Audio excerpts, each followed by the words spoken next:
e a abrir comigo a sua Bíblia em Êxodo, capítulo 14, a partir do versículo 1. Êxodo, capítulo 14, a partir do versículo 1. Diz assim a palavra do Senhor. Então falou o Senhor a Moisés, dizendo: fala aos filhos de Israel que voltem e que se acampem diante de Pi-Hairote, entre Migdol e o mar, diante de Baal-Zephon. Em frente dele assentareis o campo junto ao mar. Então o faraó dirá dos filhos de Israel: estão embaraçados na terra, o deserto os encerrou.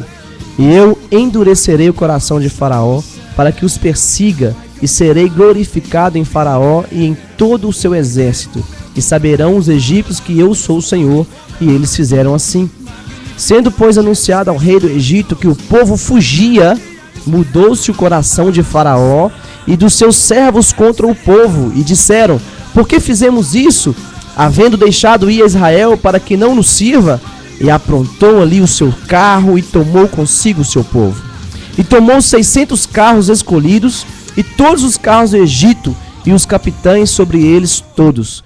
Porque o Senhor endureceu o coração de Faraó, rei do Egito, para que perseguisse aos filhos de Israel. Porém os filhos de Israel saíram com alta mão. E os egípcios perseguiram-nos todos os cavalos e carros de Faraó e os seus cavaleiros e o seu exército, e alcançaram-nos acampados junto ao mar, perto de Pi-Hairote, diante de Baal-Zephon. E aproximando Faraó, os filhos de Israel levantaram seus olhos, e eis que os egípcios vinham atrás deles, e temeram muito. Então os filhos de Israel clamaram ao Senhor, e disseram a Moisés: não havia sepulcros no Egito para nos tirar de lá, para que morramos neste deserto? Por que nos fizeste isto, fazendo-nos sair do Egito? Não é esta a palavra que te falamos no Egito, dizendo: deixa-nos que sirvamos aos egípcios? Pois que melhor nos fora servir aos egípcios do que morremos no deserto.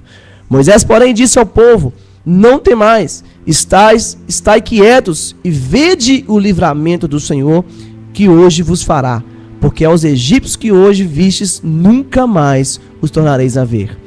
E o Senhor pelejará por vós, e vós vos calareis. Então disse o Senhor a Moisés: por que clamas a mim, Moisés? Diga aos filhos de Israel que marchem. E tu levanta a tua vara e estende a tua mão sobre o mar e fende-o, para que os filhos de Israel passem pelo mar, pelo meio do mar, em seco. Soberano Deus, eterno Pai, Deus, eu sei, ó Deus, que até aqui o Senhor tem, ó Pai, conduzido essa programação, o Senhor tem falado em nosso coração, através aqui, ó Pai, dessa programação, ó Pai, da audiência, dos louvores. Eu quero te pedir nessa tarde, Senhor, que o Senhor venha continuar ministrando em nossa mente, em nosso coração. Entra, Senhor, em cada lar, em cada vida, ó Pai, que está ouvindo agora essa programação, onde quer que ela esteja. Ó Pai, talvez a pessoa, ó Pai, está num leito de um hospital. E talvez, Senhor, está pensando até que está num beco sem saída. Quantas vidas, Senhor, estão pronunciando isso hoje? Não conseguem enxergar a saída, ó Pai, mas que o Senhor, Deus, assim como o Senhor fez aqui com esse povo, ó Pai, o Senhor venha, ó Pai, prover o livramento, essa vida nessa tarde. Senhor, abra os olhos espirituais para que as pessoas possam enxergar a Tua glória, a Tua presença, o livramento e o exército de anjos que estão conosco, ó Pai, juntamente com o Senhor. Uma coisa que eu costumo dizer, Senhor, é que eu e o Senhor somos a maioria. Ó Pai, que o Senhor venha, ó Deus, fazer com que essa pessoa agora possa, ó Deus, ter esse sentimento e possa viver essa verdade. Ó Pai, que o Senhor está com ela e que ela não está, ó Pai, num beco sem saída, porque a saída é o Senhor. Assim, ó Deus, eu lhe peço que o Senhor venha falar, ministrar em cada coração, em cada lar, e que a nossa vida, a partir de agora, nunca mais seja a mesma, em nome de Jesus. Glória a Deus. Nosso tema hoje, então, é num beco sem saída. Eu estive conversando com algumas pessoas durante a minha vida, e essa semana que se passou, eu enfrentei algumas situações com algumas pessoas que se encontravam, como elas mesmas se diziam, num beco sem saída. Eu mesmo, muitas vezes, já me vi numa situação dessa. Talvez você que está nos ouvindo aqui agora, você já falou isso muitas vezes, e talvez você acabou de falar isso agora, pouco antes de ouvir essa programação. Eu não sei qual que é a sua situação, eu não sei qual que é a dificuldade, a tempestade, o problema que você está enfrentando, eu só sei que há uma saída. E por falar em beco, eu estava brincando com o Gustavo aqui, agora há pouco aqui, e muitas pessoas estão num beco, vamos dizer mesmo, num beco sem saída. Estão num beco de uma boca de um fumo, estão num beco de um problema familiar, estão num beco de um desemprego que não conseguem encontrar saída. E muitas vezes as pessoas, na verdade, estão com os olhos fechados. Na verdade, tem um versículo na Bíblia que fala assim: ó, desperta tu que dormes. Há um tempo atrás eu ministrei aqui, é hora de acordar. Então, ou seja, tudo isso faz parte.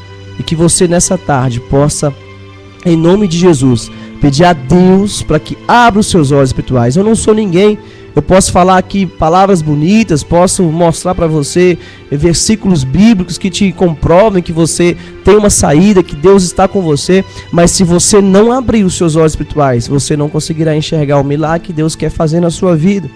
Talvez é uma situação aí de uma doença, uma doença mortal, que talvez os médicos já decretaram aí não tem cura. Talvez o médico já falou que não tem mais jeito, já te deu até um tempo de vida. Talvez uma situação familiar, um parente seu que está passando por essa situação. Eu conheci uma pessoa ontem que está grávida de 6 meses. E aí os médicos disseram que o filho dela está com pedra no rins, com 6 meses, e vai ter que tirar o filho. Os médicos já decretaram que já não tem mais solução. Então, quantas pessoas hoje estão enfrentando uma situação difícil, que pode até pensar que estão num beco sem saída.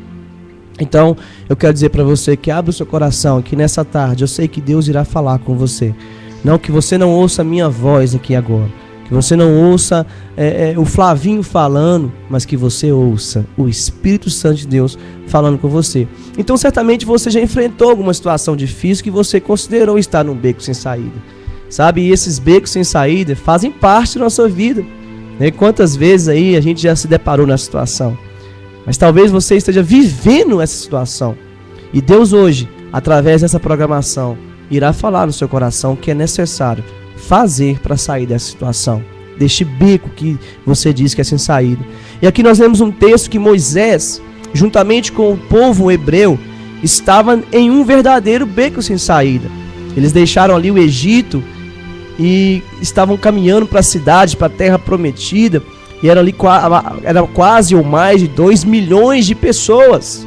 E você imagina, eles se deparando ali na frente de um mar, e falar assim: agora acabou, nós estamos num beco sem saída. Para onde que nós vamos com um exército inteiro lá dos egípcios atrás de nós, um exército poderoso. Então, talvez o seu problema, sabe, talvez você se sente sozinho, o seu problema está chegando cada vez mais perto, sufocando em você. Para onde que eu vou? Sabe, o texto não relata, mas eu imagino que alguns pensaram até em pular no mar, tentar nadar, atravessar nada, não sei. Mas muita coisa deve ter passado ali na cabeça daquelas pessoas, né? E eu não sei, talvez você aí esteve num beco sem saída e tomou alguma atitude precipitada. Você acabou fazendo algo que não convém, acabou piorando mais na situação, morreu afogado, vamos dizer assim. Você imagina se aquele povo pula ali pro mar. Não tem jeito não, o bicho tá pegando, nós estamos num beco sem saída, vamos ver se a gente consegue nadar, arruma a boia. E imagina a situação do povo, né? E muitas vezes, quando nós estamos num beco sem saída, a gente quer fazer algo precipitado. Ou às vezes queremos até voltar para trás e bater de frente com o problema. E é onde muitas vezes, muitas pessoas param, morrem no meio do caminho, antes de conquistar aquilo que Deus tem para a sua vida. Então, o povo deixou ali o Egito, e quando Deus realizou um grande milagre, né? Deus abriu o Mar Vermelho, e o povo atravessou a pé enxuto. O pastor um dia falou isso, eu guardei no meu coração há mais tempo, que o maior milagre não é o povo ter atravessado o mar, é ter atravessado em pé enxuto. É engraçado, porque no fundo do mar deveria ter barro, né? Porque era água em cima de água e de terra.